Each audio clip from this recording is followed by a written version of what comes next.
कहते हैं कि इंडिया सरप्राइजेस से भरी है, पर कभी कभी सबसे ज़्यादा सरप्राइजिंग वो जगहें नहीं होती जिनके बारे में हम सबसे ज़्यादा सुनते हैं, बल्कि वो होती हैं जिनके बारे में हम सबसे कम सुनते हैं। नागालैंड, इंडिया के नॉर्थ ईस्ट में बसी ऐसी स्टेट जिसके बारे में आज भी खुद ज़्यादातर इंडियंस ही नहीं जानते।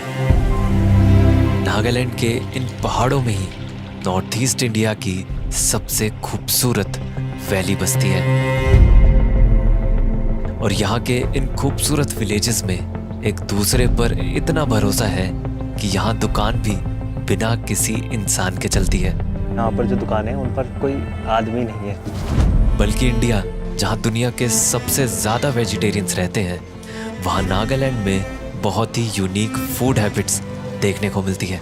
अलग अलग तरह के कीड़े, यहाँ सब कुछ खाने को मिलता है। अब ये देखने में कितना ही गंदा लगे, पर यहीं पर इंडिया के कुछ सबसे क्लीनेस्ट और साफ सुथरे गांव भी हैं। ऐसे ही कुछ और अनसुने और अनदेखे पहलू इस अनोखी जगह के देखने मैं आया हूँ यहाँ के एक खूबसूरत विलेज में, जिसका नाम है विस्वेमा।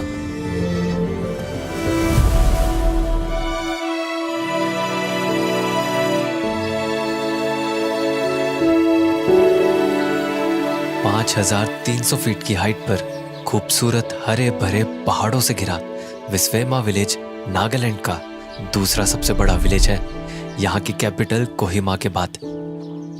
ये इतना बड़ा विलेज है कि इसके अंदर ही 4 अलग कॉलोनीज हैं, जिनमें कुछ नए और कुछ पुराने टिन से बने घर बसे हैं, जहाँ इन घरों पर अक्सर बादल आसमान से उतरकर चलते दिखते हैं। क्योंकि ये विलेज एक खूबसूरत वैली के ठीक बीचों बीच बसा है, तो इस विलेज में घूमना ही नेचर की एक जादू की झप्पी जैसा फील होता है।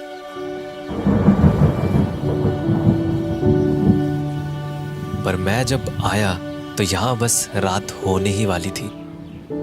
एक तो नागालैंड इंडिया के ईस्टर्न मोस्ट पार्ट में आता है, तो यहाँ दिल्ली के कंपैरिजन में लगभग 1.5 घंटे पहले ही सनसेट हो जाता है। और क्योंकि ये विलेज टूरिस्ट मैप पर नहीं है, इसलिए यहाँ एक होटल भी नहीं है, बस 1-2 होमस्टेज हैं जो अभी ऑपरेशनल भी नहीं थे। तो मेरे पास बचा था बस यहाँ किसी लोकल के घर में रहने का ऑप्शन। और किस्मत से कुछ देर में ही मुझे एक नागा घर में जगह मिल गई थी।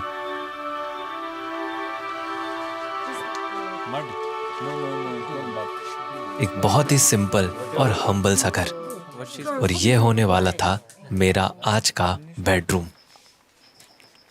तो अभी आज मैं जिस जगह पर रुका हूँ वो यहाँ का एक नागालैंड का इसी गांव का एक ट्रेडिशनल घर है, और उस घर के एक कमरे में हूँ मैं। तो ये कोई होम स्टे नहीं है, यहाँ के लोकल लोगों ने मुझे अपना एक घर का रूम प्रोवाइड कर दिया है। और ये पूरा आप देख सकते हो पूरा टिन से बना हुआ है, और ये लकड़ी के फट्टे वगैरह लगे हुए हैं, ट्रेडिशनल तरीके की छत है पूरी। और यहाँ पे प्लाई बोर्ड की दीवारें हैं, तो एक बार मुझे यहाँ पे भी रुकने का एक्सपीरियंस हो जाएगा, इसलिए मैंने सोचा कि यहाँ पर भी एक रात रुक के देखते हैं। खैर घर कितना ही सिंपल हो, पर जब यहाँ खाने की बात आती है तो वो यहाँ एकदम राजाओं की तरह खूब सारा खाने को मिलता है। तो ये नागा का लोकल खाना खा रहा हूँ मैं, तो ये लोकल इनके यहाँ पे प्लेट्स ऐसी होती हैं, और ये लोकल प्लेट्स में इन्होंने पूरा खाना सर्व किया है, जिसमें यहीं का राइस है। ये वाला जो राइस खा रहा हूँ ये यहीं का लोकल राइस है जो यहाँ पे उगता है, और कुछ दाल है, यहाँ पे सब्जियाँ हैं, बहुत सारा खाना दे दिया इन्होंने मुझे। So you don't eat veg usually, right? अब क्योंकि मैं वेजिटेरियन हूँ तो इन्होंने सिर्फ मुझे वेज खाना दिया, पर नॉन वेज में क्या है? तो ये वाला जो बाउल आप देख रहे हो इसके अंदर ये जो है ये है स्नेल्स, और दीदी स्नेल्स खा रही है मज़े से। उनको बहुत अच्छा लग रहा है खाना। ओह माय गॉड, मैं पहली बार देख रहा हूँ ऐसे स्नेल्स की सब्ज़ी। स्नेल्स यानी कि जोक, जो बारिश के मौसम में हो जाते हैं ना, जैसे जो शेल वाले होते हैं जिनका ऊपर शेल होता है, तो वो है ये। ओके ठीक है, मैं ट्राई कर रहा हूँ। You eat this part only ना? This Yes. You suck this part. This part you can eat first.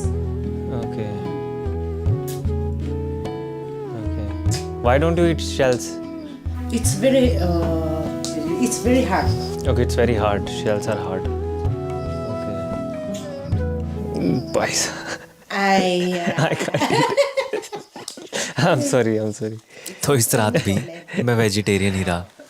खैर मैंने वेज खाना पेट भर के खाया क्योंकि मुझे कल सुबह जल्दी उठकर जाना था एक ट्रैक पर। विस्वेमा से ही एक बहुत ही खूबसूरत वैली का ट्रैक शुरू होता है जिसका नाम है ज़ूको वैली, जो कि लगभग एक तरफ से ही 10 किलोमीटर का ट्रैक है, वो भी फॉरेस्ट से गुजरते हुए। और क्योंकि मैं सोलो था तो मैं ये ट्रैक एक गाइड भैया के साथ कर रहा था। तो ज़ूको वैली का ट्रैक स्टार्ट कर दिया मैंने, और यहाँ से अभी 2-3 घंटे का ट्रैक है पूरा ऊपर टॉप तक जाने का। और कुछ ऐसे ही जंगलों से जाते हैं, रास्ता पूरा डेंस, काफ़ी डेंस है फॉरेस्ट। तो एक चेतावनी मुझे मिली है भैया ने कहा है कि यहाँ पर रास्ते में सांप मिल सकते हैं। और सांप तो वैसे मुझे वहाँ रोड पे भी मिले, नागालैंड में काफ़ी ज़्यादा रोड पे चल रहे होते हैं तो सांप दिख जाते हैं काफ़ी सारे। तो यहाँ पे सांप से बचना है, तो चलो आ जाओ चलते हैं।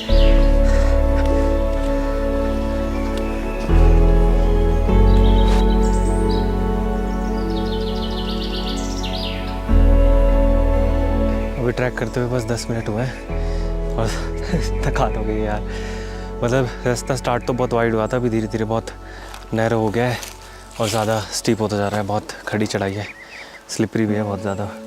वैसे देखने में काफ़ी ज़्यादा अच्छा लग रहा है। ये पूरे फॉरेस्ट में ना बादल आ गए, पूरा फॉग सा हो रहा है।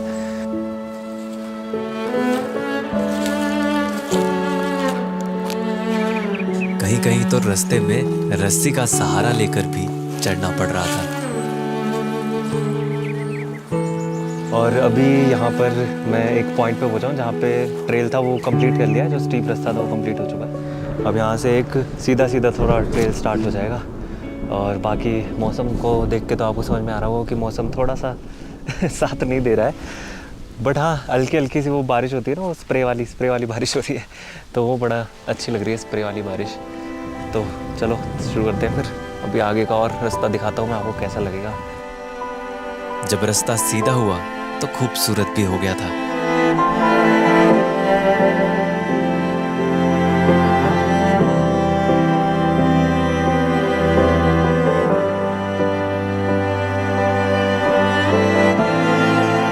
पर ये जो सीधा रास्ता था उसमें कई फीट ऊंची घास से होकर चलना पड़ रहा था।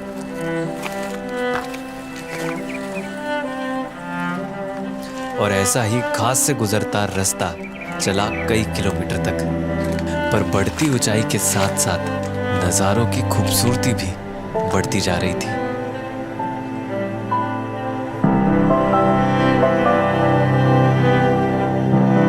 इन खूबसूरत नज़ारों को देखकर वैली तक पहुंचने की एक्साइटमेंट भी बढ़ती जा रही थी। तो हमने जहाँ से स्टार्ट किया था वहाँ से 3 घंटे लगाकर यहाँ बेस कैंप पर तो आ गए हैं। ये बेस कैंप से अभी 1 घंटा और आगे जाना है। और बहुत ही सुंदर जगह है ये भी, बेस कैंप से बहुत सुंदर भी दिख रहा है। यहाँ पे चाहे तो एक रात रुक सकते हैं, कितना टाइम भी आप स्पेंड करना चाहें यहाँ पे स्पेंड कर सकते हैं वैसे। बट मैं अभी आगे जाऊँगा अपना लंच करके। तो जिस होम स्टे में मैं रुका था कल रात को, होम स्टे नहीं, जिस घर में मैं रुका था रात में, तो उन्होंने मुझे एक लंच पैक करके दिया था, तो वही लंच अभी मैं खाऊँगा यहाँ पे। तो अभी लंच में है आलू की सब्ज़ी और ये पूड़ियाँ। थैंक यू दीदी आपने इतना अच्छा खाना मुझे यहाँ पे पैक करके दिया यार। तो इस खूबसूरत नज़ारे में लंच करने से बेहतर क्या हो सकता है यार।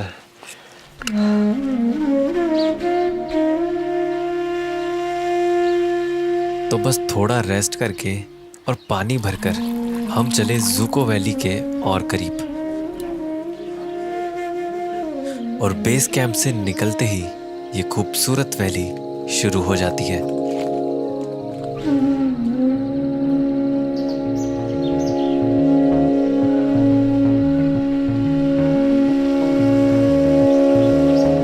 जहां बाहें खोले एक अलग ही दुनिया आपका इंतजार करती है।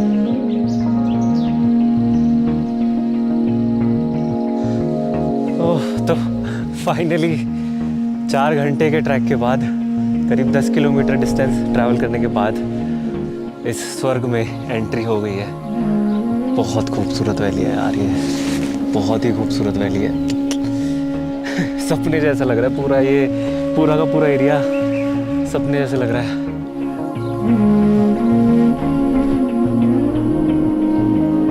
8,000 फीट पर बसी है ये खूबसूरत ज़ूको वैली, जिसका कुछ हिस्सा नागालैंड और कुछ हिस्सा मणिपुर में आता है।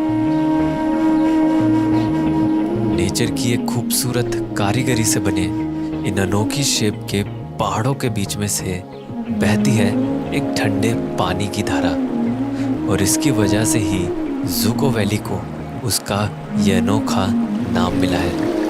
क्योंकि यहाँ की लोकल लैंग्वेज में ज़ूको का मतलब होता है कोल्ड स्ट्रीम, और यही बहता पानी यहाँ के आसपास के गांव का एक बहुत ही ज़रूरी पानी का सोर्स है। क्योंकि पूरा एकदम ट्रीलेस लैंडस्केप है, यहाँ पर एक भी पेड़ नहीं है, बहुत दूर दूर कहीं कहीं पेड़ है। तो इसलिए ट्रीलेस होने की वजह से जो अंदर पहाड़ की पूरी शेप है ना, ये जितने छोटे मोटे कर्व्स होते हैं, जितनी डेप्थ होती है पहाड़ में, वो सारी दिख रही है। कॉटन बॉल्स की तरह दिख रहे हैं पहाड़, इतने सुंदर, बहुत ही अनयूजुअल, बहुत ही सुंदर लैंडस्केप है। यहाँ पर एक क्रॉस भी लगाया हुआ है। जैसे हमने देखा ज़्यादातर जगह पर कहीं कहीं बुद्धिस्ट प्रेयर फ्लैग्स लगे रहते हैं, तो क्योंकि वो बुद्धिस्ट जगह है इनके, इसलिए वहाँ पर टॉप पे प्रेयर फ्लैग्स होते हैं, और यहाँ पे ये क्रिश्चियन जगह है तो इसलिए यहाँ पर ये क्रॉस लगा हुआ है।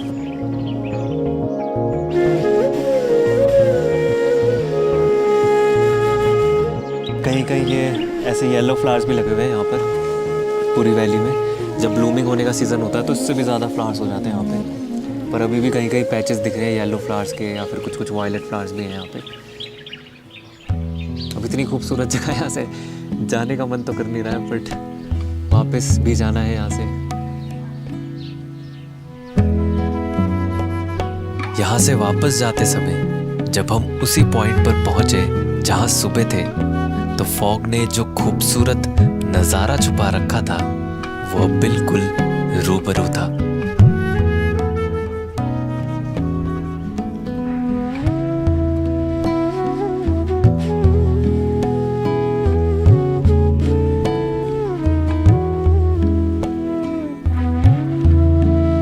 इतने सारे लेयर्स दिख रहे हैं पहाड़ों के इतनी दूर दूर तक, और ऐसा लग रहा है नागालैंड के सारे पहाड़ दिख रहे हैं। बहुत ही ज़्यादा डेप्थ है मतलब इस व्यू में, और सबसे अच्छी बात है कि हम ऊपर हैं और बादल नीचे हैं।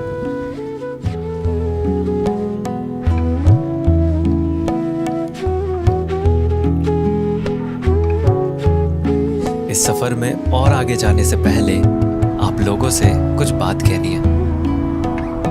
जैसे ट्रैवल करते हुए आप एक अलग नज़रिए से दुनिया को देख पाते हो, और नई जगहों में घूमकर नए लोगों से मिलकर कितना कुछ सीखने को भी मिलता है। वैसे ही अगर आपका मन है बिजनेस स्टार्ट करने का, या आपका कोई बिजनेस है, तो आपको नए एक्सपीरियंसेस और नए लोगों से मिलकर बहुत कुछ सीखने को मिल सकता है ओडू की वजह से, जो कि एक बिजनेस मैनेजमेंट प्लेटफॉर्म है जो ऑर्गेनाइज कर रहे हैं ओडू कम्युनिटी डेज, एक ऐसा इवेंट जिसमें 20,000 से भी ज़्यादा लोग आने वाले हैं, जिसमें creators, tech experts, business owners सब एक जगह होंगे, और 200 से भी ज़्यादा टॉक्स में अपने नॉलेज और एक्सपीरियंसेस को शेयर करेंगे। और क्या पता अपने स्टार्टअप के लिए आपको इन्वेस्टर भी यहीं मिल जाए। और ये सब एक्सपीरियंसेस और नेटवर्किंग करने के साथ साथ आपको एक आफ्टर पार्टी एंजॉय करने का भी मौका मिलेगा। बल्कि इस इवेंट की एंट्री भी फ्री है, जो कि 13 से 14 अगस्त को होगा गांधीनगर के महात्मा मंदिर में। तो अगर इस अपॉर्चुनिटी को मिस नहीं करना है तो डिस्क्रिप्शन के लिंक से रजिस्टर ज़रूर करना। ट्रैक से लौटने के बाद मुझे विस्वेमा गांव को और नागा कल्चर को और अच्छे से समझना था, तो बस इसकी गलियों में घूमने लगा। Hello, good morning. यहाँ कुछ लोगों को हिंदी तो नहीं पर इंग्लिश समझ आती है, लेकिन जिनको वो भी नहीं आती तो उनसे बस हंसने में ही बात होती है।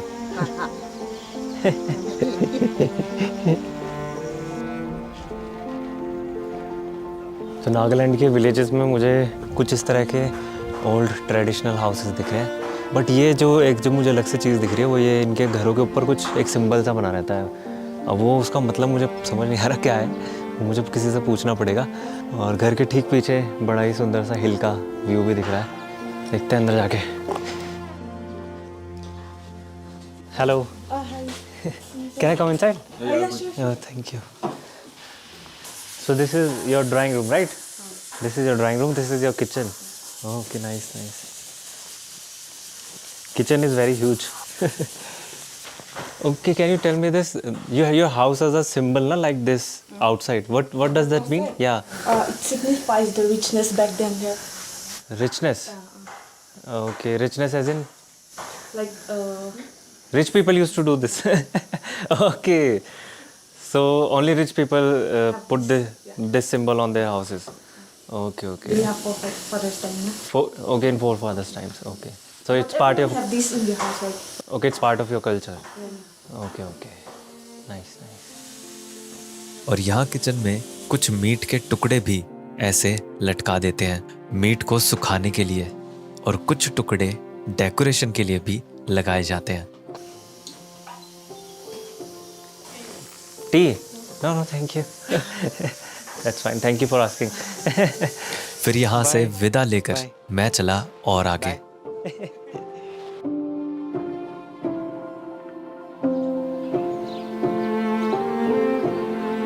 अब क्योंकि यहाँ ज़्यादातर क्रिश्चियंस लोग रहते हैं, तो यहाँ बहुत सुंदर चर्चेस भी देखने को मिलते हैं, और ये है विस्वेमा का सबसे बड़ा चर्च।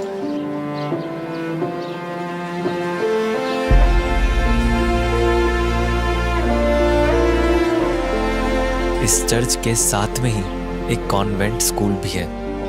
हेलो। बाय। यहाँ की खूबसूरती सिर्फ पहाड़ों तक सीमित नहीं है, बल्कि ये पैडी फील्ड्स भी इन नज़ारों को और खूबसूरत बनाते हैं। तो अभी मैं यहाँ पर विस्वेमा के पैडी फील्ड्स के अंदर हूँ, और बहुत ही ज़्यादा खूबसूरत पैडी फील्ड्स हैं। जितने भी लोग काम कर रहे हैं वो ज़्यादातर ओल्ड वुमेन्स हैं। इतने ज़्यादा एज होने के बाद भी वो काफ़ी ज़्यादा स्पीड से काम कर रहे हैं। मैंने उनको बोला भी कि आप बहुत ज़्यादा फास्ट काम कर रहे हैं। Fast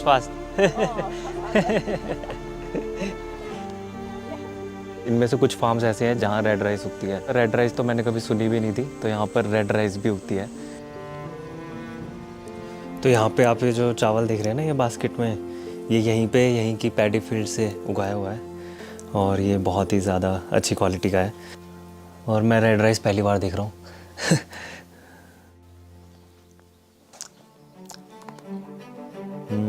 organic rice. विस्वेमा के बाद अब समय था नागालैंड के दिल में जाने का, कोहिमा।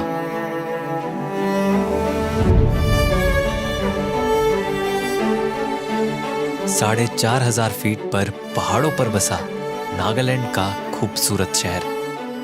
पर यहाँ आने की मेरी एक खास वजह थी, यहाँ की सो क्रेजी मार्केट, जो यहाँ की एक तरह की सुपरमार्केट है। यहाँ आने पर मुझे ये किसी भी शहर की एक सिंपल मार्केट जैसी ही लग रही थी, जब तक कि मैंने ये नहीं देखा। जी हाँ, जिंदा कीड़े। ये है सिल्क वॉर्म। कितने का? कितने का? प्लेट में एक प्लेट 200? अच्छा अच्छा। किलो में 800। किलो में 800। कैसे खाते हैं इसे? भुन के क्या? रोस्ट? फ्राई करके? Fry okay. करके भी खाएगा।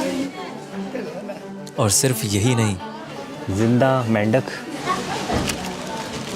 बड़े मेंढक, चूहे, कीड़े, अलग अलग तरह के कीड़े, यहाँ सब कुछ खाने को मिलता है। यहाँ वो सब कुछ मिलता है जो आपने कभी इमेजिन भी ना किया हो। पर ये सब कीड़े मकोड़े खाने की वजह है नागालैंड का ट्राइबल बैकग्राउंड। पहले के ज़माने में लोग जंगलों में रहते थे, तो लोगों ने सीखा था नेचर के साथ सरवाइव करना, और वही सर्वाइवल इनके खाने में झलकता है, जो आज भी नागालैंड के कल्चर का एक अहम हिस्सा है। अगर नागालैंड का ये खाना देखकर आप नागालैंड के लिए कोई अपनी राय बनाए, उससे पहले आप ये अगला विलेज ज़रूर देखना। नागालैंड के घने जंगलों के बीच एक पहाड़ी पर बसा है ये खूबसूरत विलेज कोनोमा।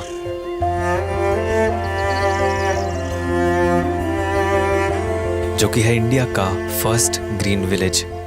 ग्रीन इतना कि जहां तक देखो सिर्फ और सिर्फ ग्रीनरी दिखाई दे, और क्लीन इतना कि ढूंढने से भी आपको यहाँ कूड़ा नहीं दिखेगा।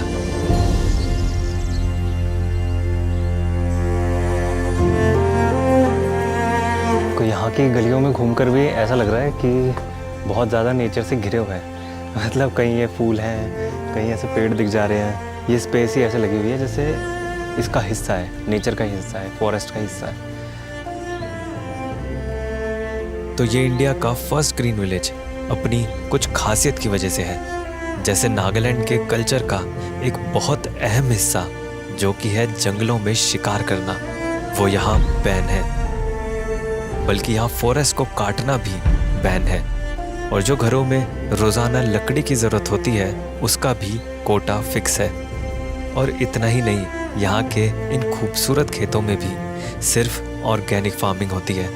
तभी यहाँ चारों ओर ये ताज़ा फल और सब्जी लगे दिखते हैं। पर जितना प्यार इनका नेचर के साथ है, एक दूसरे के साथ भी उतना ही है, क्योंकि ये अपनी कम्युनिटी के लिए भी बहुत कुछ करते हैं। जैसे कि ये कम्युनिटी लाइब्रेरी,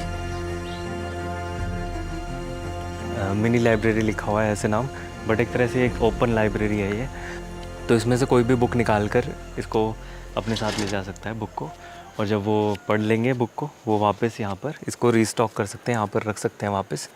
अगर आपके पास कोई एक्स्ट्रा बुक पड़ी है, कोई स्पेयर बुक पड़ी है, तो वो भी आप लोगों के साथ शेयर कर सकते हैं यहाँ पर इस लाइब्रेरी में। और इसका कोई चार्ज नहीं है, इसमें कोई लॉक नहीं है। एकदम पूरी ओपन लाइब्रेरी है, एकदम नॉलेज को शेयर कैसे कर सकते हैं, एकदम उसका बहुत बड़ा एग्जांपल है यार।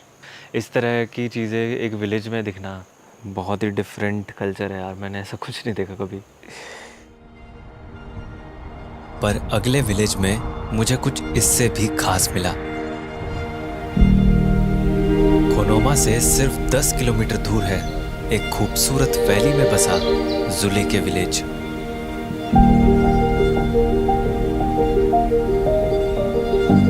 चारों ओर खूबसूरत हरी वादियों से घिरा है जुली के, जहां कुछ खूबसूरत लकड़ी के घर बसे हैं। पर ये इतना छोटा विलेज है कि यहाँ गिनती के सिर्फ 35 घर ही हैं, जिनके आसपास कुछ पीच या आड़ू के पेड़ हैं।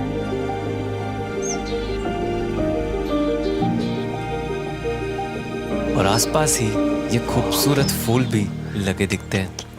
कितने खूबसूरत फूल है यार, ये तो मैंने ऐसे फ्लावर्स तो नहीं देखे मैंने। ऐसा लग रहा है जैसे पहले से ही बुके तैयार करके रखा हुआ है फ्लावर्स का। बड़े खूबसूरत लग रहे हैं यार ये तो। ये विलेज नेचर के इतना करीब बसा है कि यहाँ मोबाइल के नेटवर्क भी पहुँच नहीं पाते। हेलो।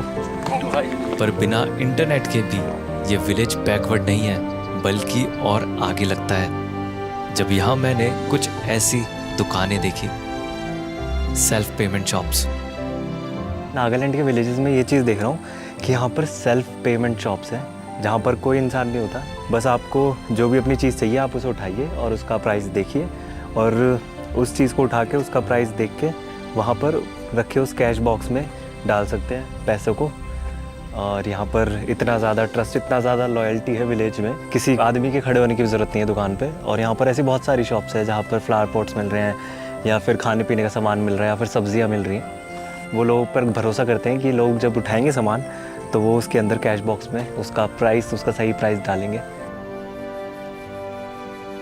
तो थोड़ी सी शॉपिंग कर लेते हैं सेल्फ पेमेंट शॉप से एक। तो मैं ये जूस ले रहा हूँ, ये वैसे तो 15 रुपये का है, बट मेरे पास यार 20 रुपये ही है। तो यहाँ पर एक तो ड्रॉबैक पता चल गया मुझे कि यहाँ पर चेंज का प्रॉब्लम हो सकता है, बट कोई नहीं, टिप की तरह रख देते हैं 5 रुपये को। कोई और 5 रुपये की चीज़ होती तो उससे बैलेंस हो जाता, बट कोई नहीं, टिप करते हैं। चीयर्स।